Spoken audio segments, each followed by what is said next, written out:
अरे दीदी, अरे प्रणाम दीदी। खुश रहा।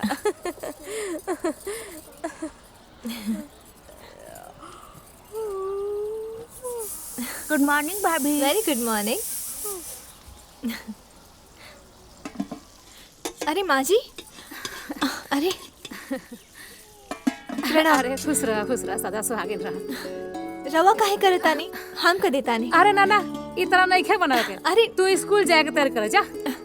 अरे नाना माँ जी, हमरा आइला पर भी रवा के सुखाराम ना मिली त बेकार बा ऐसन बहू पर हम कर देतानी। अच्छा सुनो एगो बात। हाँ। एगो बात बतावा, जब तू छोट रहलो तरह के दूध के पियावे, माई जब स्कूल से आवत रहलो तो तरह खातिर खाए के बनावत रहे, माई और जब स्कूल से हार जात रहलो तरह कौर के खियावे। माई जब सब काम माइये करे तो हमहू तो तहार माई है ना। तू हमार पतोह ना, बेटी बड़ू बेटी। हर एगो माई अपना लड़कन खातिर खाए पानी तो बना ही सकतिया, और इतना साल से घरों में खाए का हम ही बनावत रहनी हो। पर माई लोग देखी तो का कही।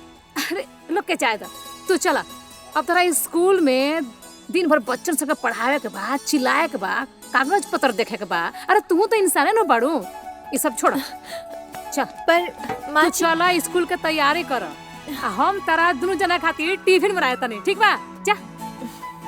अरे जा।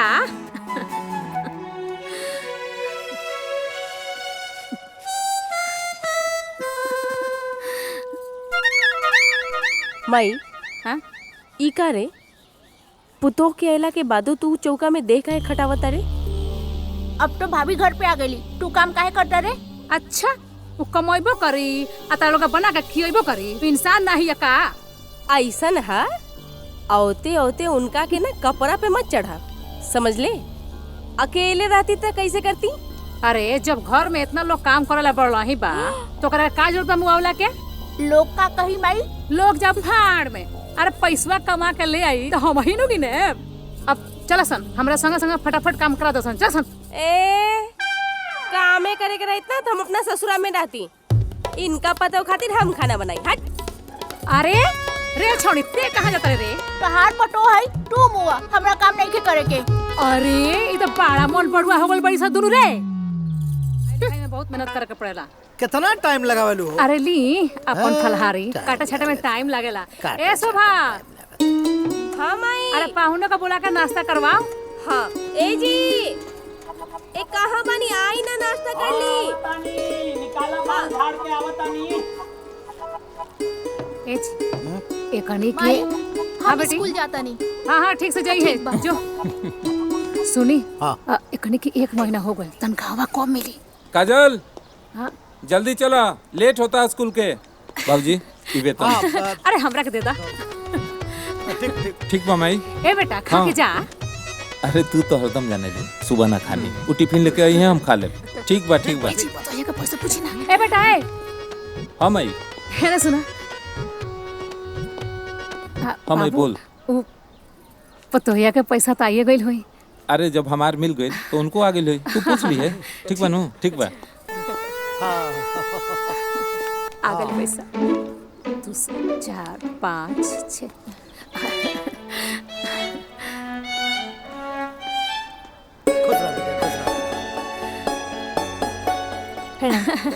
सादा सुहागिन रहा।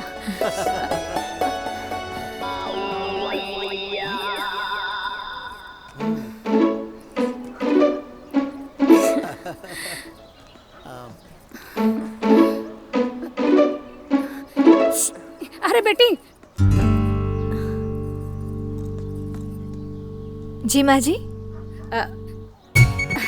वो कहा कि आनंद अपन तनख्वाह दिला है, अब घर में बहुत सारा लोन चुकावे का पड़ेला।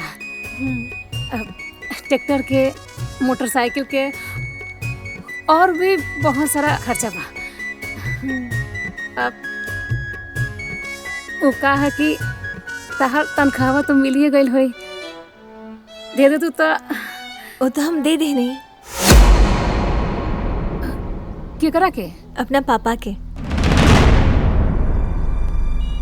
काजल हाँ आवत आनी। अच्छा माँ जी।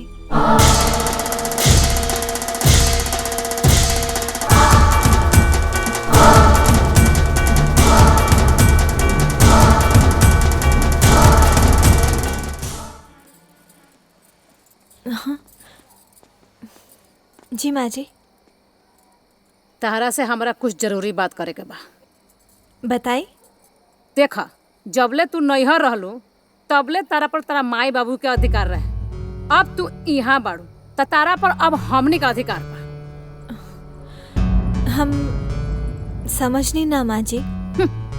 सब कुछ समझ के इतना ना समझ मत बने बहुरानी। जौन तू कैलू ह तन के कर पतो करेले। का कही नहीं हम। अरे तू अपन सारा तनख्वाह उठा के अपना नैहर भेजवा दहलू हो।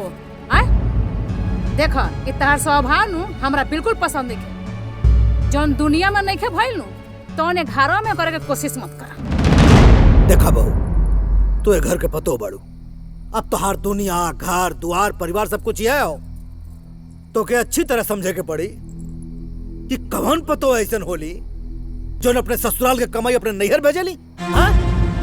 और एगो बेटी के जब विदाई हो जाला नु वो दिने से ओकर सारा अधिकार खत्म हो जाला। ई बात नु हमार तू गांठ बांध ला। हाँ। अब जा।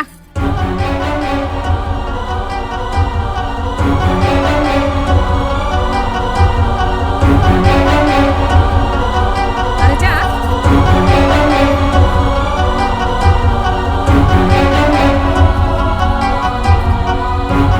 भेजा पैसा, अब देखिले कि तू कैसे भेजे।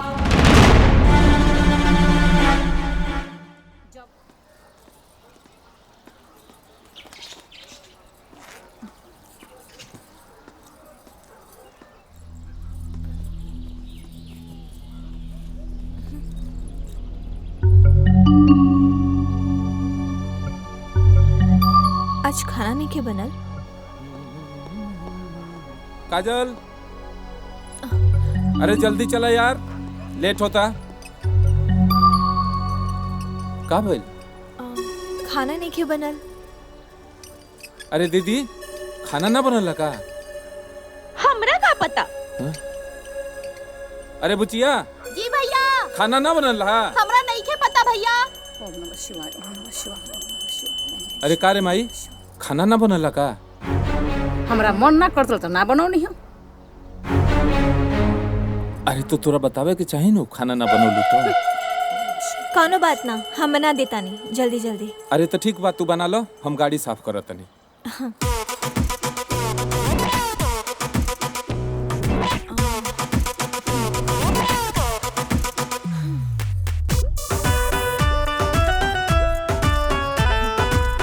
बहुरिया सर्व सवानी बहुरिया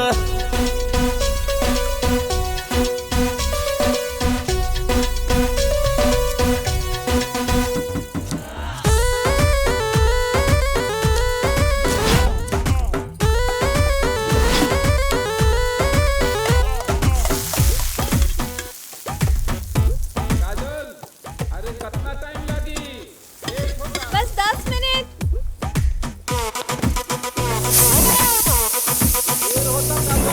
बस 5 मिनट।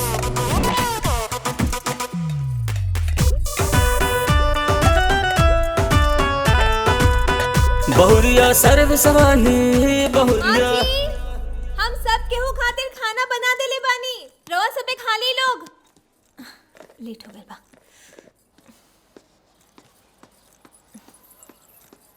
बहू, बहू, हम तरह के अपन बेटी मानत रहनी हम। यही से एक भोरे उठ के हम तरह खातिर खाए के बनावत रहनी कि हमरा बेटी के भूखे ना रहे के पड़े। लेकिन तू तो हमरा के अपन सास समझा तारू। तो सासे सही। अरे तारा खातिर तो सबसे पहले तारा अपन माई बाप बा, ओकरा बाद हम बन। तो उहे सही। आज से तू हमार बेटी ना पतोह बाड़ू, और पतोह के फर्ज होला कि घर के सारा काम करे। अब से ये घर के सारा काम अब तू करबो।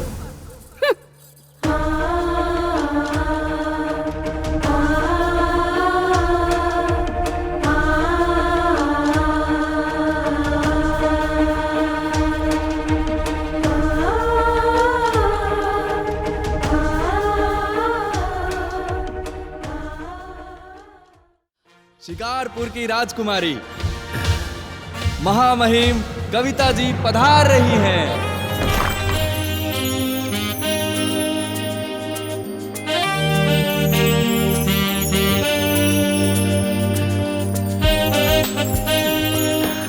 मैडम ये हैं। प्रणाम जी। नमस्ते जी नमस्कार। राजकुमारी जी, ये हमार बेटी है सालू। प्रणाम। ये हमार पत्नी शारदा।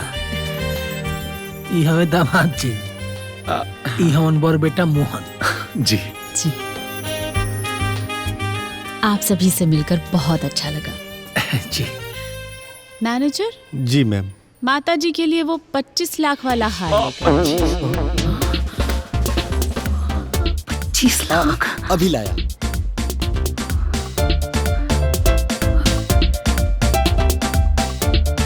मैम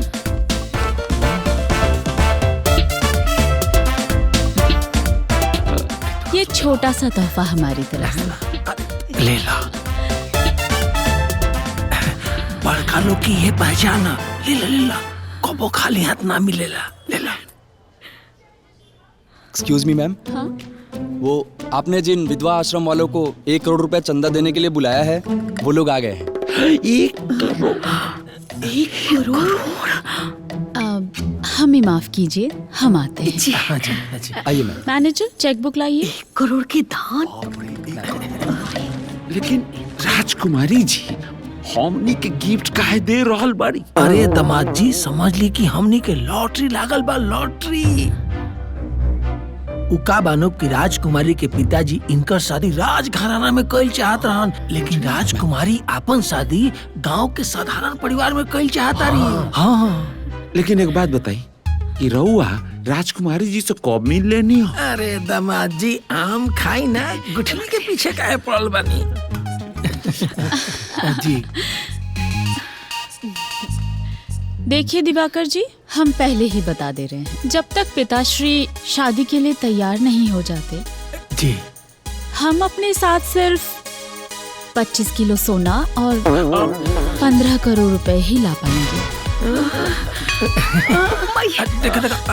संभाल के। चिंता मत करिए, एक बार हमारी शादी हो गई तो महाराज खुद ब खुद मान जाएंगे।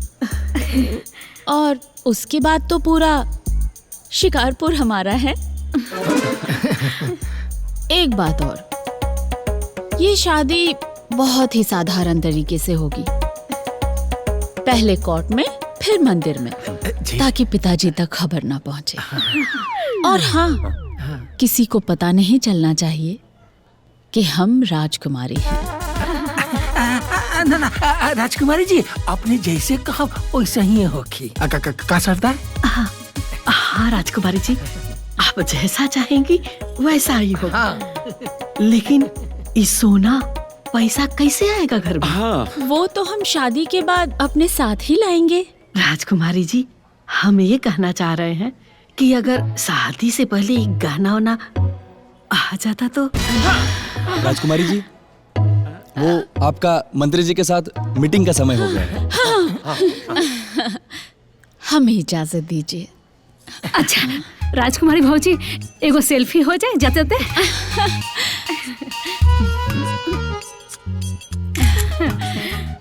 हमें इजाजत। जी जी जी जी नमस्कार। आइए। चलो।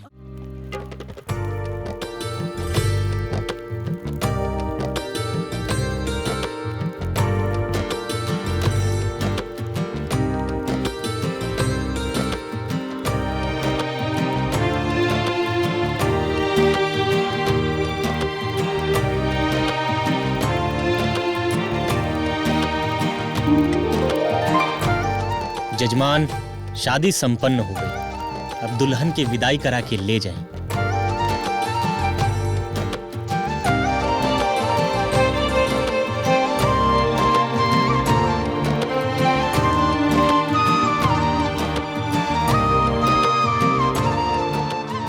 दिवाकर जी, हमने बिटिया के ख्याल रखा। जी प्रणाम।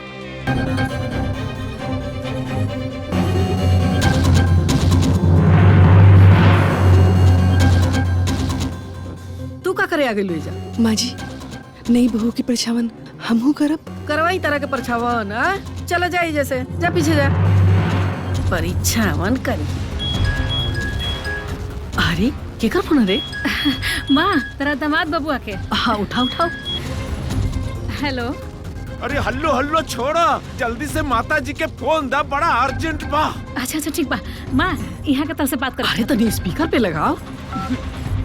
हाँ दामाद बाबू। माता जी। अरे कहाँ रह गई रहुआ? दुआर छकाई के नेग ना लेब का? आई जल्दी। अरे आके नेग उग ले ली, ये मौका बा। अरे माता जी दुआर छकाई के मारी गोली।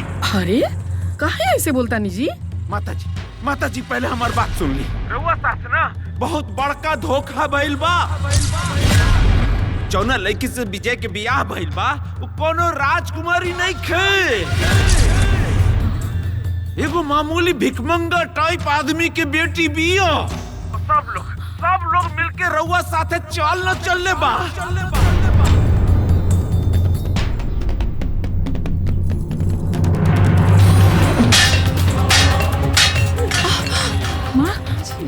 धोखा? हमारा साथे धोखा?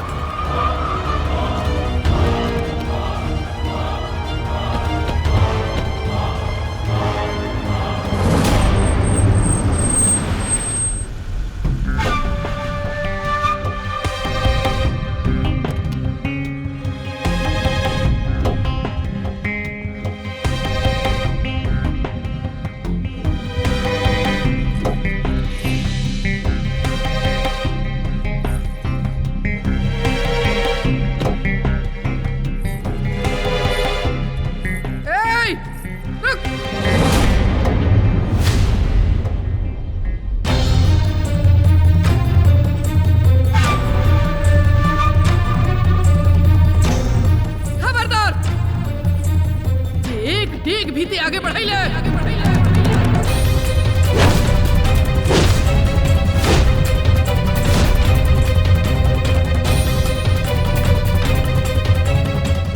लड़की ते का समझ ले? छल और प्रपंच करके ते हमारा घर के बहू बनती बे और हम देखते रह जाएंगे रे। आए चल भाग यहाँ से।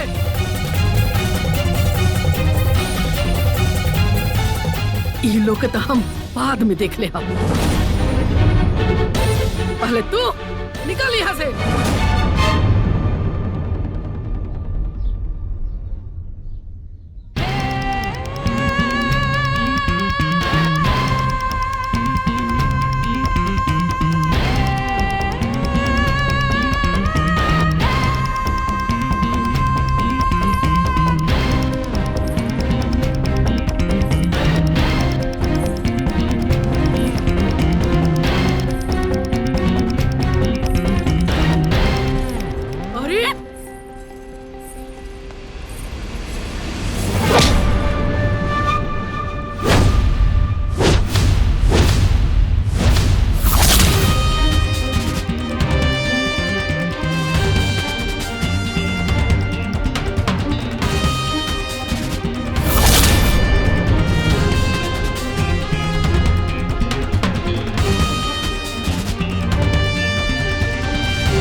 तो आज तक हमके हमार माई बाबूजी भी नहीं के मारले, जे हमके पाल पोस कर बड़ा कैले बा। रहल बात गृह प्रवेश के, ओ तो हम कर के रहब।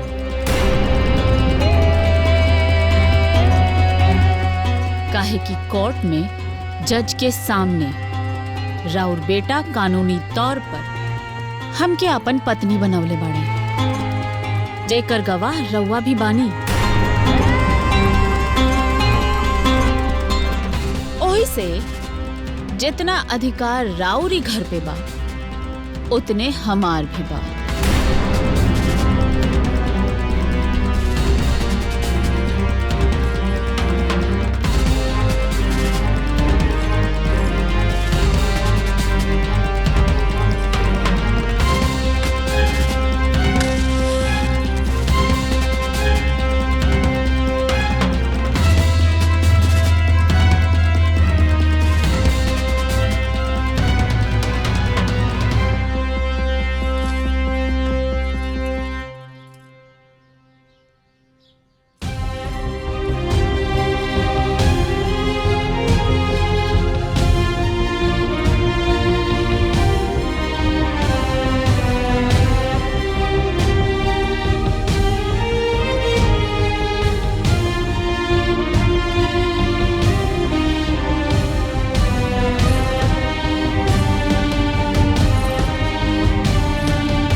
नया खबर निकला बा शंभू? अरे लिखल बा प्रमाण पत्र के लेके तो यहाँ आओ। ई भोरे भोरे कहाँ जाता रहा? जाता नहीं घूमे खातिर। तारा के का? अरे अब बियाह शादी भइल, ई घूमल फिरल छोड़ के तनी कोनो काम धंधा के बारे में सोचा। त का करी माई? तही बताओ का करी? अरे तो तिलमिलात काहे बाड़े? अब हमनी का बतावल जाई कि तोरा जिंदगी में का करक बा का नहीं करे के। जब हमार जिंदगी के फैसला तू लोग मिलके कैले बाड़ा त हम का करी? इतना टेढ़ काहे बोला तारे? काहे पिनका तारे? दिमाग उल्टा पुल्टा हो गेल बा का? सही कहा तेरा बाबूजी, भैया के दिमाग सचो उल्टा हो गइल बा, तबे तो शर्टो उल्टा पहनले बाड़े। हां हाय देखो एजा हमार जिंदगी उल्टा पुल्टा हो गेल बा, ई सबके शर्ट के पड़ल बा, ई सब हमार दिमाग खराब कर देले बाड़े। हाय देखी तो करते हो। अरे पहले तो एकर मुंह ना खुलत रहे, लेकिन अब कैसे घुरा रहल बा? मेहरारू के नशा है ये शंभू के माई। एक रात में कान फूंक देलेस। देखा तारू कैसे फुफकार के गइल है। हाँ तो इनकर सब फुफकारल छोड़ा दे, इनकर और इनकर मेहरारू के। देवरानी जी, इला चाय पिया। ऐसे का देखा ताड़ू? हम तो हार जेठानी है, सुने ना। अरे ना ना,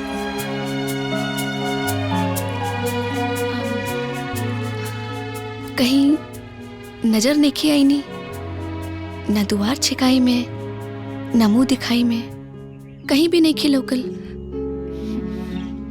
सासू जी सामने आवे से मना कैले रहली, कहे कि विधवा है ना, तो कोनो शुभ कार्य परोछ में बेवा विधवा के छाया ना पड़े के चाहिए। ए सुने ना महारानी, सुनात नहीं खे का हो? बुआ जी बुलावा तानी, हम जाता नहीं। हाँ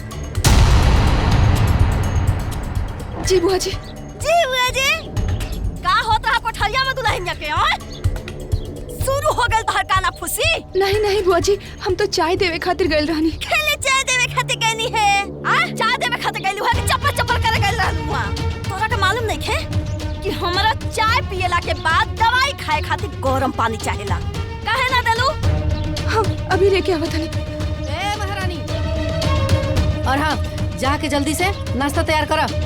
चन्ना के बाबूजी के बाहर जाए के बा, और ना कान खोल के सुन ला, ताक झाक छोड़ के काम पर ध्यान दे, काम पे। अब चले जा।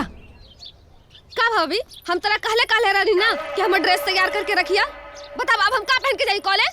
तहर कपार देखा तो रुमाई। अरे कर्म जल्दी के काम पे मन लगी तब ना महारानी बन के रहल चाहतरी। महारानी पहले तो हमरा बेटा के खा गली, अब हमनी के खाल चाहतरी।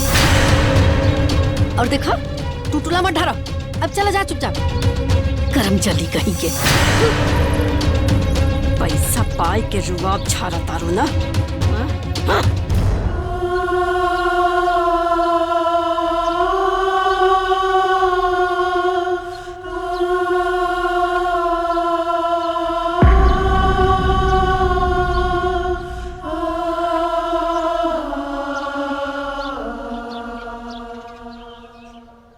कलावती। हाँ जी। जल्दी से हमारा नाश्ता लगवाओ, हमरा जाए में लेट हो रहा बा। हाँ हाँ देखा तनी, अभी ले काहे न लेल, कहाँ मर गई।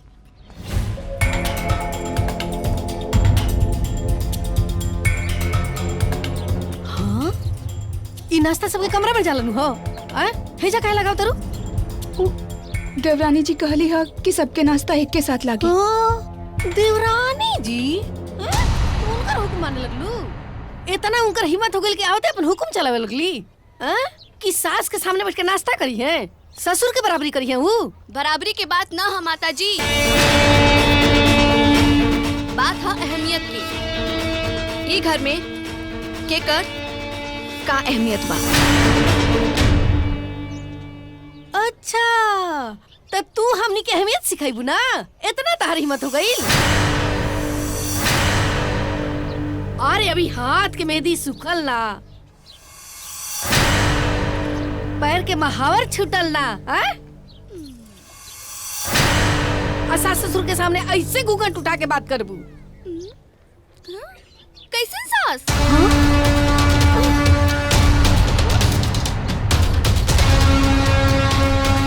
और कैसे ससुर?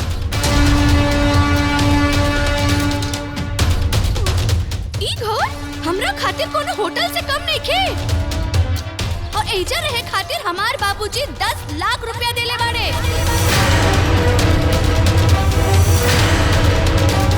हम एजा जैसे चाहब वैसे रहब। बहू अपन हद में रह, औकात मत भूला। चिल्लाई मत।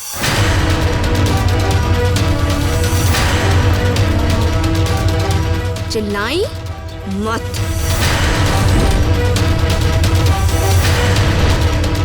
जब एगो बहू घूंघट उठा के और नजर मिला के बात करे ना, तो सास ससुर के समझ जावे के चाहिए कि ई बहू दुश्मन बन के बात करी कि बेटी बन के प्यार करी।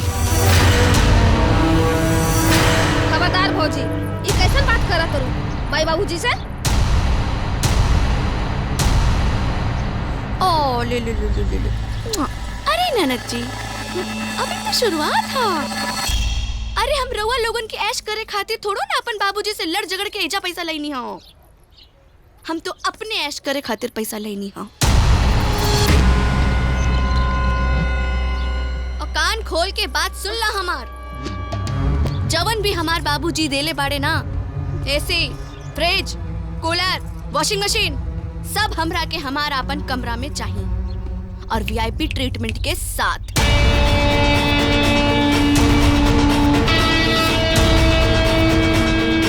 खाना, पानी, चाय, नाश्ता, सब कुछ हमरा के हमार कमरा में चाहिए।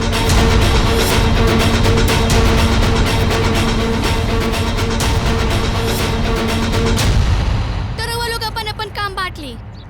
काहे से कि अगर हम काम बांटब तो तनी भारी हो जाए।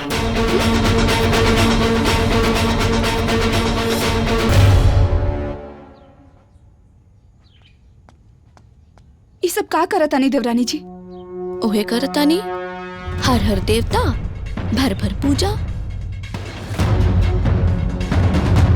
आखिर काहे? ये लोग तो हमनी के सास ससुर हैं।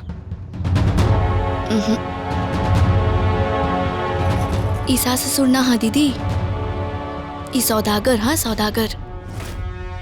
और हमारे घर में बियाह थोड़ो ना भइल बा, सौदा भइल बा। और ये सौदा इन लोगन के बहुत महंगा पड़ी।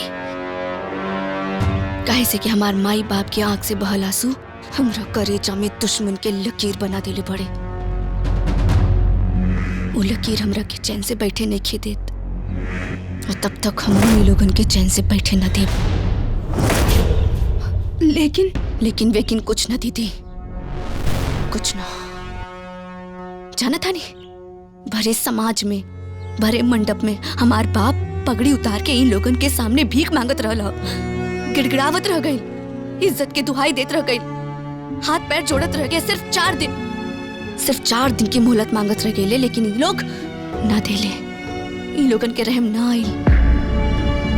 वो दिन हम नहीं खी भूल सकत। हम अपन माई बाप के मुरझाइल चेहरा नहीं खी भूल सकत। हमरा करेजा में चुभता ना। ये लोग सास ससुर ना हो सकेले, ये लोग सौदागर हाँ, और इनकर इस सौदा बहुत महंगा पड़ी,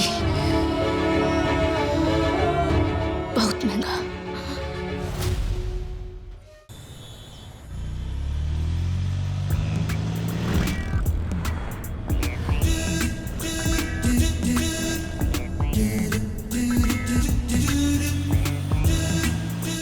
माई,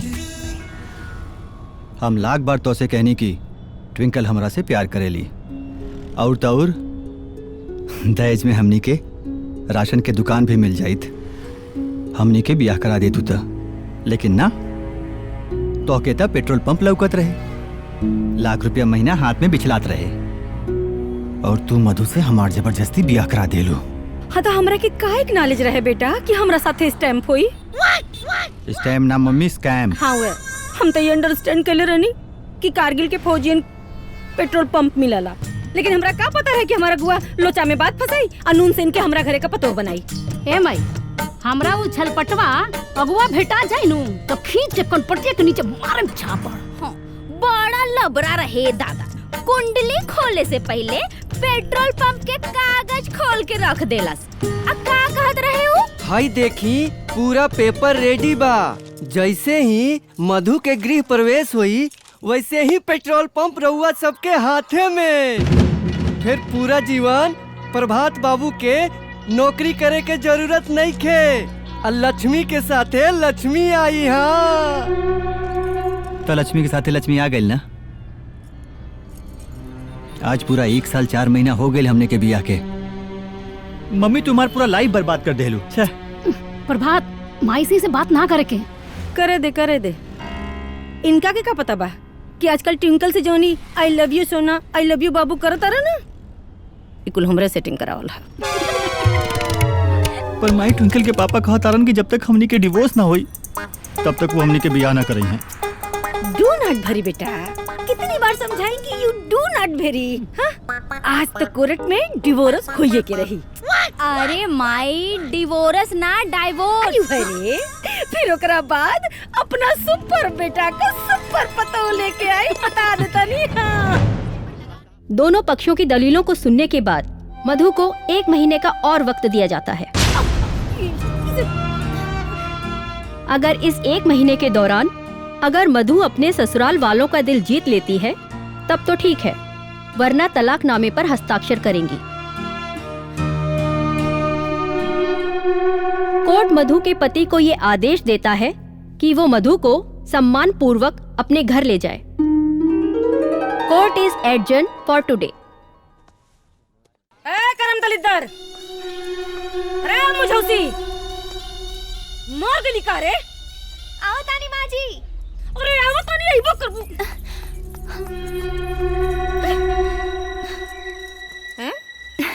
राउर आशीर्वाद से हमारा आयु बढ़ गई माँ जी।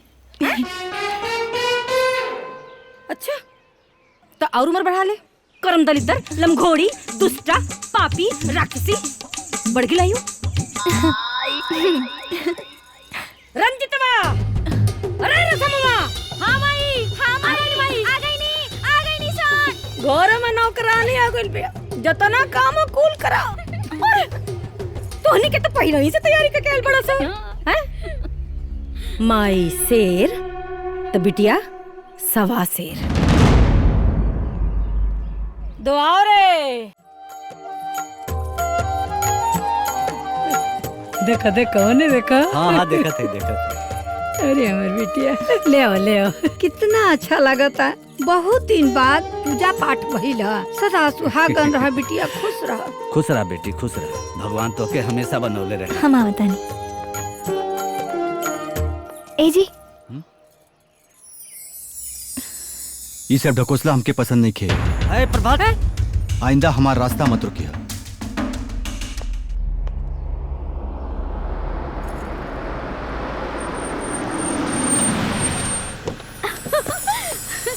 बेबी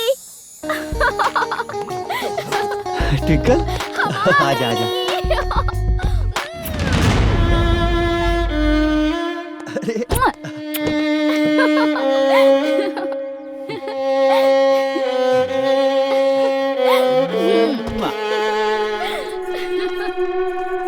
तू तो हमके सरप्राइज दे दिले सोना। बतैले होतू तो हम तो के लिवाए खातिर आ जाती। उ कहा न बेबी, सौतन आ गइल ना। हमरे करेजा पे सांप लोटे लागल। यही से हम सोचनी लुटेरा घर लुटे उससे पहले कहे ना हम अपन प्यार बचा ली। अरे हमारा वाली नवीना पतो, हमारा अनबान सान, हमारा आँखी का पुतरी।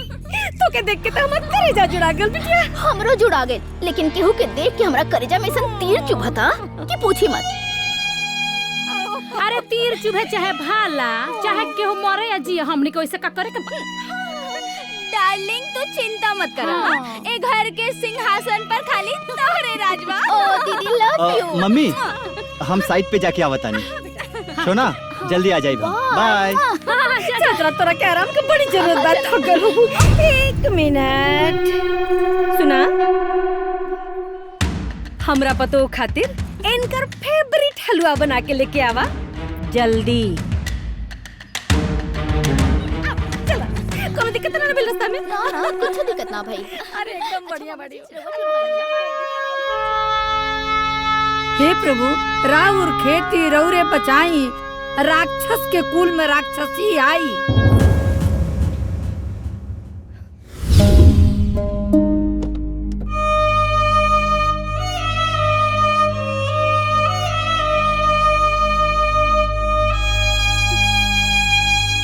हमरा पतो खातिर इनकर फेवरेट हलवा बना के लेके आवा जल्दी।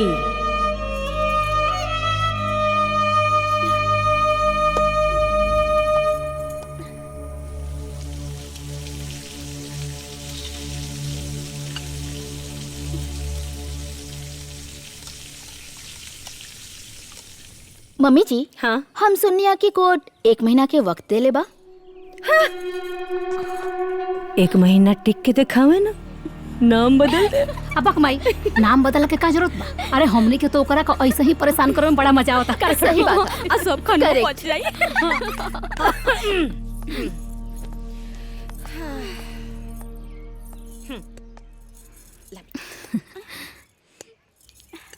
अरे हमरो के दा। अरे जी चावा के बनाई।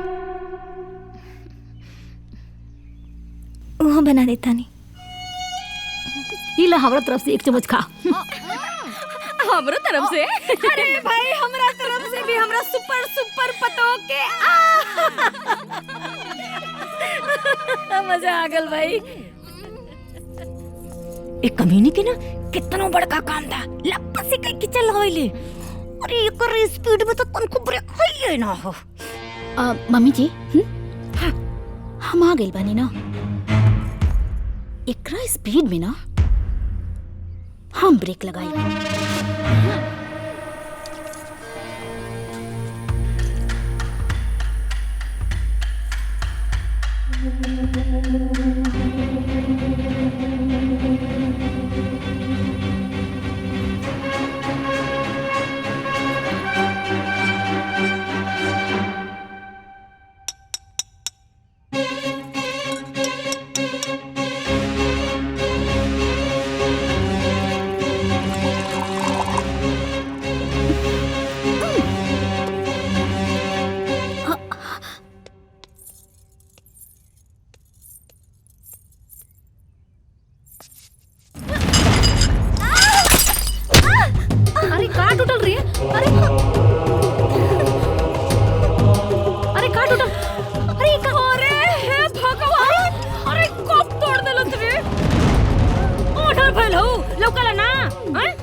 काम के न काज के दुश्मन अनाज के। माँ जी हम माई ई ते घर के नौकरानी बने के लायक भी नहीं की। सपना देखा तारी घर के मालकिन बने के। देख तो कितना महंगी कप तोड़ दिला। अरे कपवा का संगे संगे नु एकर कपड़ा फुट गो रहित नु तो टेंशन खत्म हो जाई।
घर में ये सब भी चला था।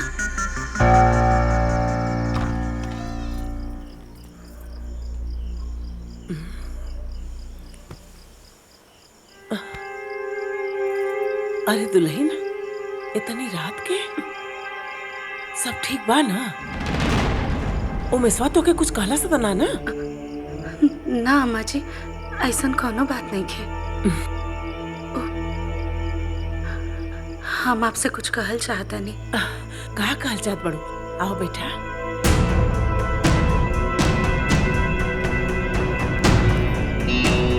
बैठा। कहा कहल चाहत बड़ू दुल्हन? बोला। घबरा मत तनखो तू, बोला। अम्मा जी, हाँ हमनी के घर के आमदनी कम नहीं के। उना खाली दीदी लोग आपके साथ ईमानदारी से पेश नहीं किया आवत अम्मा जी। हमारे पता हमरा साथे बेईमानी करत बाड़ी। अरे ऐसा कैसे हो सकत बा दुल्हन? अम्मा जी, हो सकेला कि आपके हमरा बात पर भरोसा नहीं है। बाकी अगर हमार कहल खाली एक बात आप मान लेब ना, तो हमनी के घर के हालात में बहुत ज्यादा सुधार आ जाए। हाँ, एक घर का स्थिति सुधारे खातिर तू जवन कुछ कहबू हम मान ले। बोला। तो उ नौनिया के ना हमनी के घर में आयल गई बंद करा दी। ओसे का हुई दुल्हन? अरे अम्मा जी, आप एक बार बंद करा के तो देखें, तब आपके पता चली एक घर में कैसन तूफान आवता।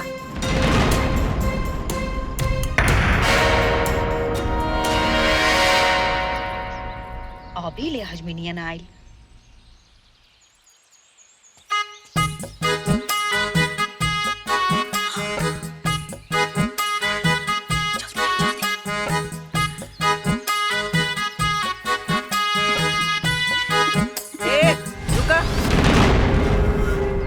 अंदर नहीं खे जाए के। बहना देवे का बा मलकिन बहना। हाँ तो हमरा के दे दा। रवो न मलकिन। हेमंत कुछ ना बा हो?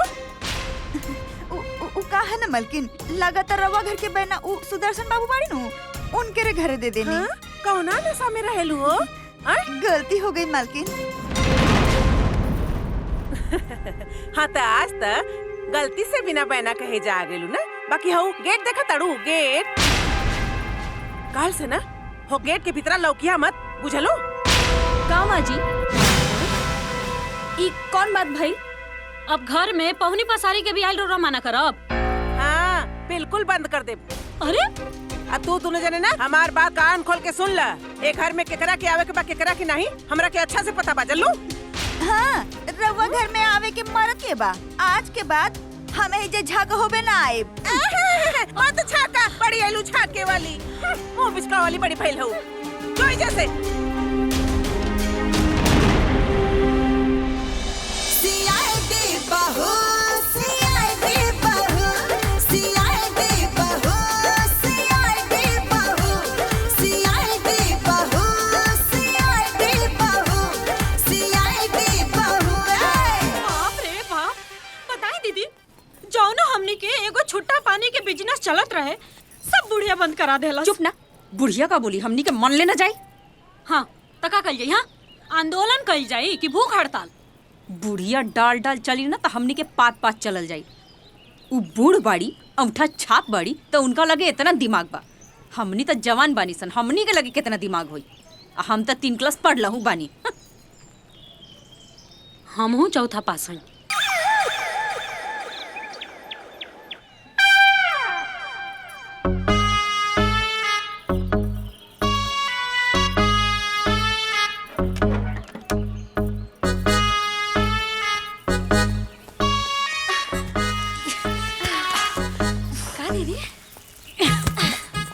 सोचली हाँ कि हमने के आजामिन के घर में आई बंद करा के हमने के बिजली से बंद करा दिया। लेकिन उनका के नहीं खे पता ना कि अब बिक्री होलसेल में हुई। 4 दिन के साथ ही अब 1 दिन बिकाई। अरे अम्मा जी, लिया लिया। एकर का करबू दुल्हन? एके पकड़ी था, ऐसे चली हमार सीआईडी गिरी।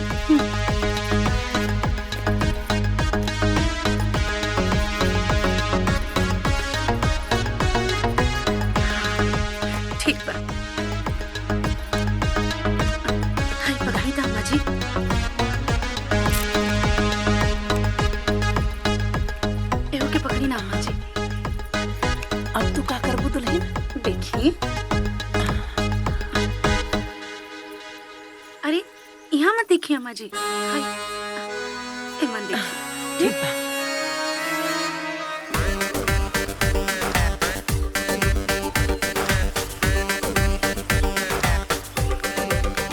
कुछ लौकत अम्मा जी। हाँ अरे हाँ दुल्हन, अरे मन तो तू लौकत बाड़ू हो। यहाँ आई। अब आपको लौकत आनी ना? हाँ दुल्हन।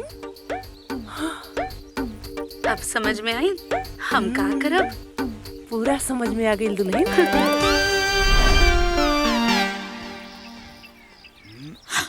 काजी LIC के किस्त भरे वाला पैसवा की व्यवस्था भइल का?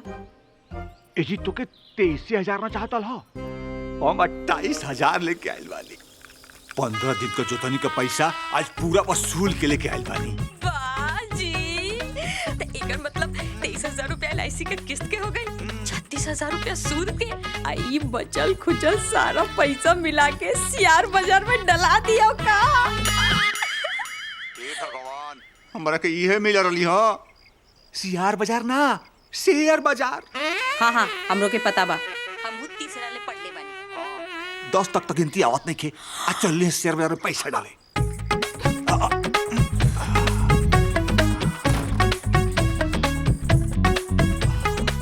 पैसा की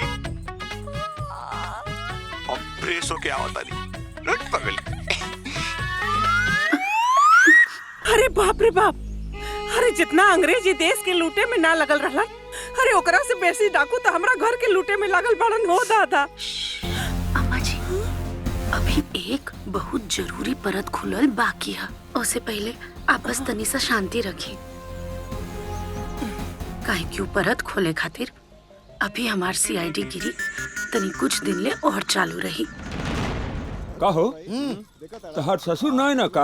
अरे ओ भैया तबीयत खराब रहे चल गए वहाँ से। समधियाने में कम खैनी हाँ जई घुसल बनी यही में। ए महाराज तू तो हमारे पेट के पीछे पड़ गया, खाए तो तू आई बबुआ आई, अपना से बड़ बुजुर्ग के आशीर्वाद लिहल जाला। जाई सबके गोड़ लागी जाई। खुश रहा बेटा। ए भैया हमरा लड़का के तनी चांप के आशीर्वाद दलो। खूब खुश रहा, खूब खुश रहा, खूब जिया बाबू। हाँ इन्हीं नियर रहुआ बोरा भर भर के आशीर्वाद दे ही ना, कमी मत करो। का फलाने हो गई ना तोरे मन का? कह दिले ना हमरे बेटा का बियाह भिखमंगा के घरे ले जाके श्रद्धा पूरा गेल ना तोहार। अब हो गए ना बियाह। एकदम चुप, एक भी शब्द ना। माई तू का बोलत रही? अच्छा मैं रोते मुंह पे जबान आ गई तोरे हैं? तोरा पास कोनो काम नहीं है? अब ऑफिस में जाएगी तोरा के? अब देर नहीं क्या तोरा के? जो जो ए माई छोड़ ना।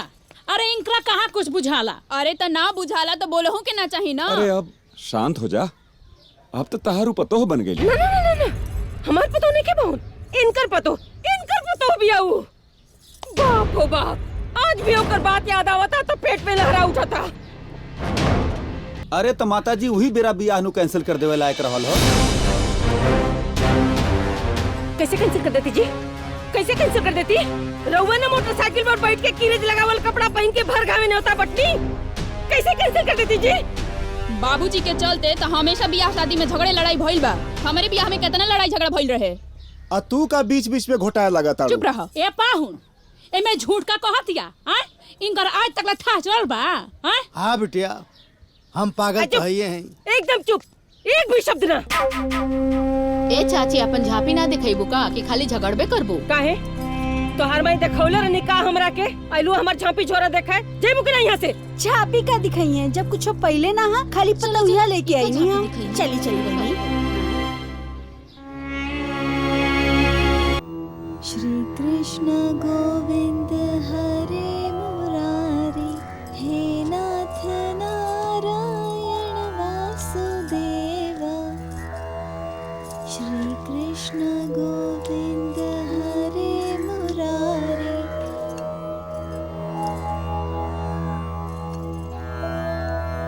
अरे ये तो बिल्कुल अच्छा नहीं खिलागा। बैठे हाय देख 200 रुपया साड़ी भेज बड़ा हमने के कंगाल कहीं का ऐसे ना बोले के जौन जुड़ल सफल तल देले वाला सनू देखा कितना सुंदर सुंदर साड़ी बा। ये तो एगो सुंदर साड़ी बा। दीदी एमे दूसरा बा का? हमारे घरे तो ये बा और तोहार बाप अगर दे ले हो तो दूसर निकाल ला। हमार कहे की मतलब ए ना रहे माँ जी। अरे ते हमरा से जबान लड़ी भी का रे अब तनी कंट्रोल में रहो। और जब बाप देहले ना रहला ना तो खोजबो ना कहल जाला। और सुन एहसान माने घरे का कि तोरा के पतोह बना के रखले बनी, वरना तोरे नीच बाप के नीच हरकत पर ना तोरा के लात मार के भी निकाल दे तो कोनो दोष ना होई। काहे हमरा बाबूजी फिर जबान लड़ावती आई तो हमारा जबानों से आया वाला नहीं जानत तो जान ले। चल हटा बना की सोजा से हट यहाँ से उठ।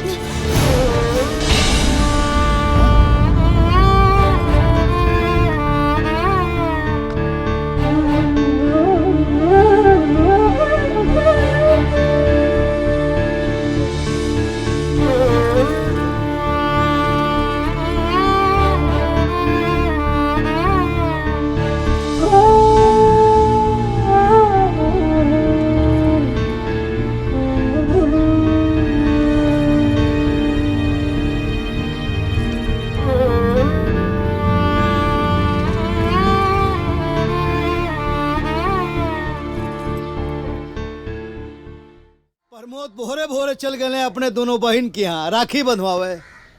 जाई के पड़ी काहे कि एगो के यहाँ जाए दोसर के यहाँ ना जाए तो ठीक ना कहाई। वैसे 22 दिन के बाद तई राखी का त्योहार आवेला। जी प्रणाम। अरे प्रणाम प्रणाम माँ जी। ओजो बैठो बैठो। जी बड़ा देर के बाद दर्शन देनी है। हाँ जैसे कि तनी पहले आगे लती तो और हमारा आरती उतरती ना। अरे समझी जी अरे वाह कहाँ मजाक करता नहीं जी। वैसे कुछ ले दे के आयल बनी है दपारी कि खाली हाथ झुलौते आयल बनी? अरे कहाँ कहता जी लेके आयल बानी। ए राजू दिखाओ ना रे दिखाओ दिखाओ जी देखी ये देखी माँ जी। वाह वाह वाह वाह अपना बेटी खातिर तो बड़ा निमन साड़ी लियाल बनी जी। और हमारे पहुनियन के देवे खातिर रवा के भिख मंगाई चाप देले रहे। एगो बात बताई रउआ के लाज ओज ना लगेला का जी? गरीबो ना अपने दमादे के रउआ से बढ़िया सामान देत हुई हैं। वैसे हमरा के तो लागत रहे कि मारे लाज के रउआ इन्हें मुंह ना दिखाई, बाकी नंबर 1 का बेशरम इंसान बनी।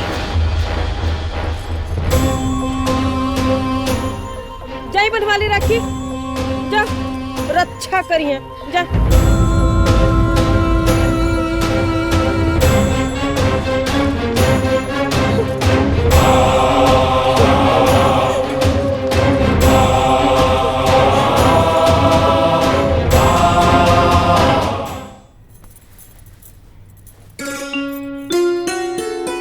अरे अनीता बहू तो चांद के टुकड़ा बिया। बहुत सुंदर। इतना सुंदर बहू पाके तो नगीना के घर अंगना अजोर हो गई हो। सही कहा तनी।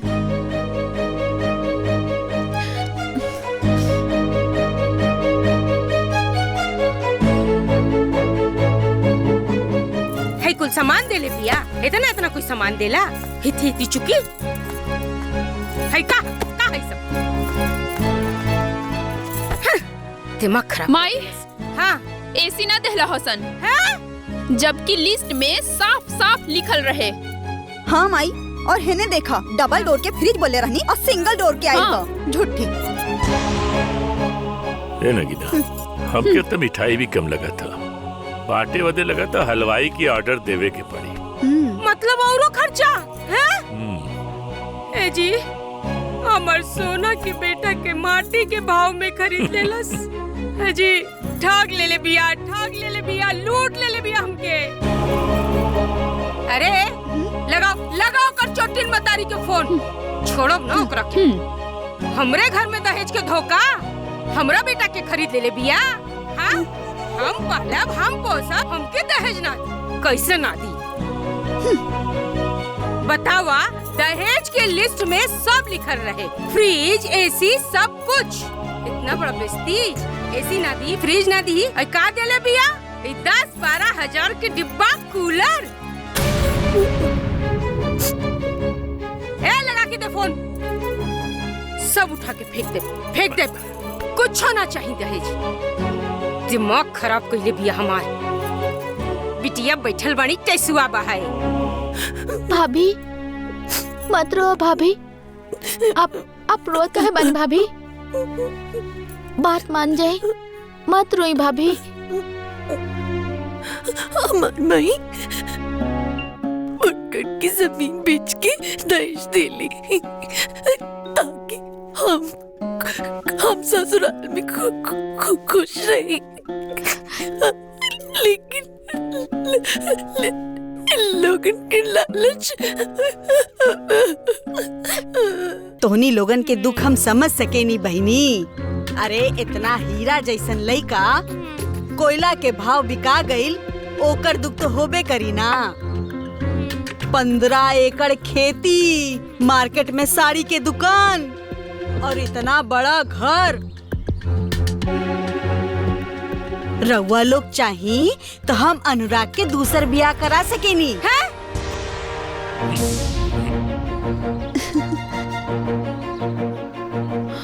हमरे लगे एगो नीमन रिश्ता बा।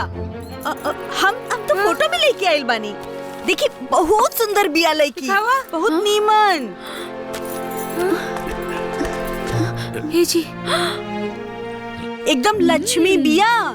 ई घर में आई तो आप लोगन के ई घर के भाग खुल जाए। हाँ जी, लड़के के सामने था कल मुही तो कुछ नहीं की। बड़ा सुंदर लड़की है।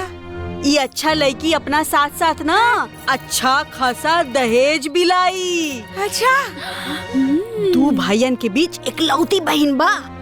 अच्छा, हम तो एकर घर वालन से बात भी कर चुकल बानी। अच्छा, घर वालन तैयार बाड़े। अरे उन लोग तैयार बा ना, हमनी के कैसे तैयार हो सकीला? काहे? बिहल दानल लइका का दूसर बियाह हो सकेला का? अरे हमनी का लइका कुआरा नानु बा। तो बाबूजी हाँ, कुंवर बना दिहल जाओ। वो कैसे?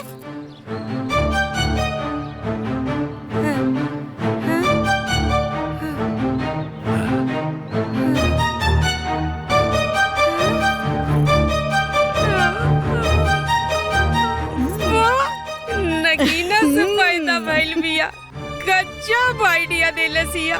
बहुत बढ़िया। माया, अब तू ना दहेज दिखावे के तैयारी करा ला, और हमनी के लइका के कुंवारा बनावे की तैयारी करता नी।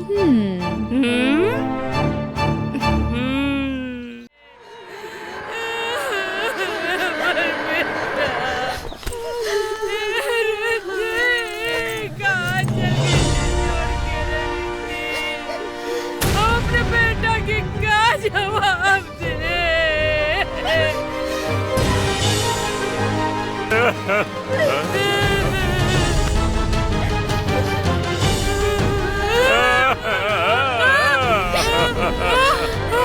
बेटा आ गई, बेटा आ गई, बेटा। भैया इतनी जल गए छोड़ के रे बेटा। का हो गई? शीतला माता के मंदिर जात रहनी, बहू हम वंदना आरती। अचानक रोड पर एक्सीडेंट हो गई, गाड़ी पलट गई, बहू गई पानी में, चोट भी लग गई सबके।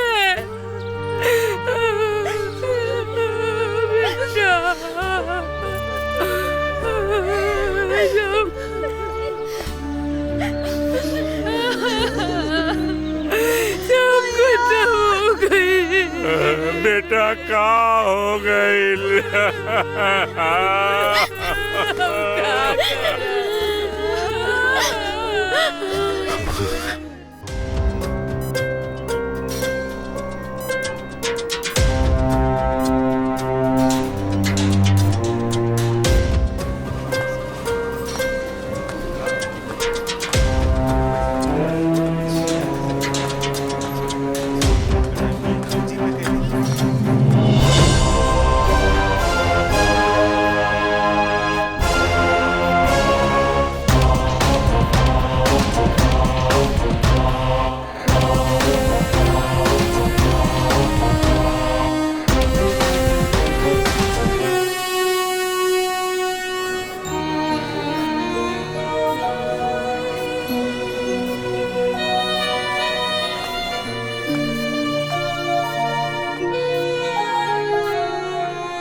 माँ, दीदी की ई हालत कैसे भइल माँ? दहेज खातिर। दहेज खातिर एकर ससुराल वाले एकरा के मार करके नदी में फेंक देले।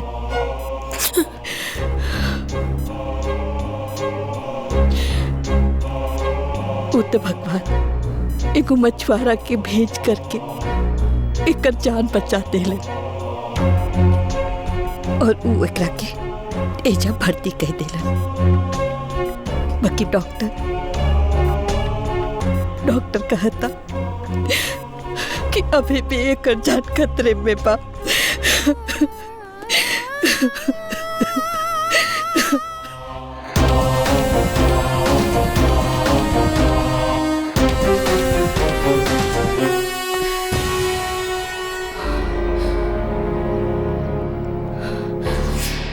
सिद्धि, ई का पागलपन है रे? ई हाथ में चूड़ी, बदन पे लाल साड़ी, गला में मंगलसूत्र और मांग में सिंदूर भर के कहाँ जा रहल बाड़ू? दीदी के ससुराल सुधारे जाता नहीं माई, कुंवारी दुल्हन बनके। हम तोहरा के उ नर्क में नहीं खे जाए देब। तोहरा के पता नहीं खे कुंवारी लड़की के मांग में सेनूर शोभा ना देला। पोछ सेनूर, पोछ। ना पोछा माई, ना पोछा भी सिंदूर। अगर आज हम सिंदूर पोछ देनी ना माई, अगर आज हम कुंवार दुल्हन बन के दीदी के ससुराल ना गई नी, तो काल दीदी के सिंदूर पोछा जाए माई, सिंदूर पोछा जाए। यही से हमके कुंवार दुल्हन बन के उनका उजड़ल ससुराल के सजावे खातिर जाए के ही पड़ी माई, जाए के पड़ी।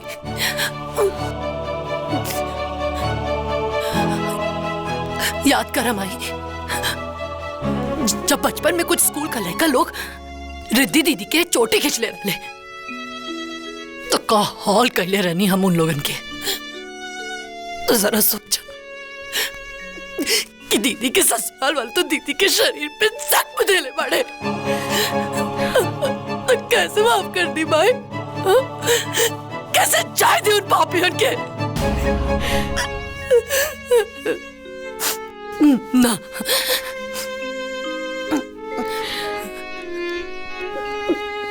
रिद्धि दीदी के शरीर पे दिया हर एक जख्म के हिसाब उन लोगन के चुकाए के पड़ी, हर एक जख्म। अरे जजमान, दहेज के बात तो पहले ही तय हो गई बा। बुलेट के चाबी 51,000 रुपया बरीक्षा में दी, चल के बरीक्षा करी।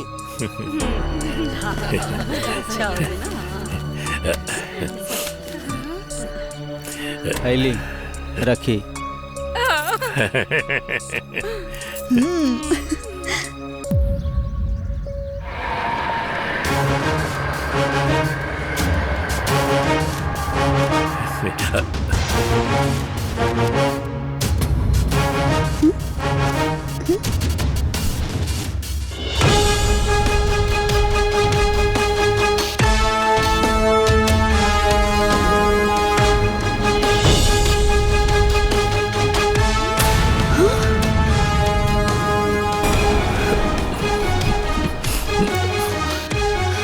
रिद्धि,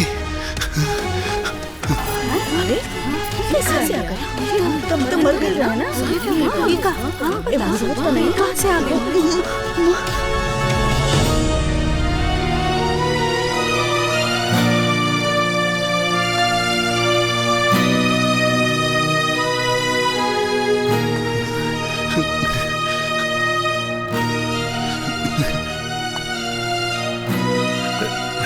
रिद्धि, रिद्धि, तू आ गई? कहाँ से आ गई? तू वापस आ गई रिद्धि? हाँ? सबके कहत रहे कि तू मर गई बाड़ू, लेकिन हमके विश्वास रहे कि तू जिंदा बाड़ू और एक न एक दिन तू जरूर रहबू। भगवान हमार सुन लेलन, हमारी रिद्धि के हमरा पास भेज देलन। अरे 2 दिन रुक गए रह तू, हमहू तोरा साथे चलती। ना तू हमके अकेले छोड़ के गए रह तू, ना तो हर रास्ता में एक्सीडेंट भइल रहित। अच्छा, एकरा मतलब जीजा जी निर्दोष पाड़े, असली दोषी तो ई लोग पाड़े। माई दीदी वापस आ गई। हमार बहू वापस आ गई। हम ना चौरा माता से मन्नत मांगले रहनी, जबले हमार बहू ना आई हम चाउर ना खाई। हमार मन्नत पूरा हो गई, हमार बहू आ गई जी। पिछला जन्म में बहुत पुण्य कर ले रहे और से हमार बहू जिंदा वापस आ गल। सही कहा तानी, काहे कि ई जन्म में खाली पाप ही कैले बानी, पुण्य तो कैले नहीं खेलो। अब तू लोग के ड्रामा खत्म और सिद्धि के तांडव शुरू। आपन पसंदीदा फिल्म देखे खातिर डाउनलोड करी दंगल प्ले ऐप।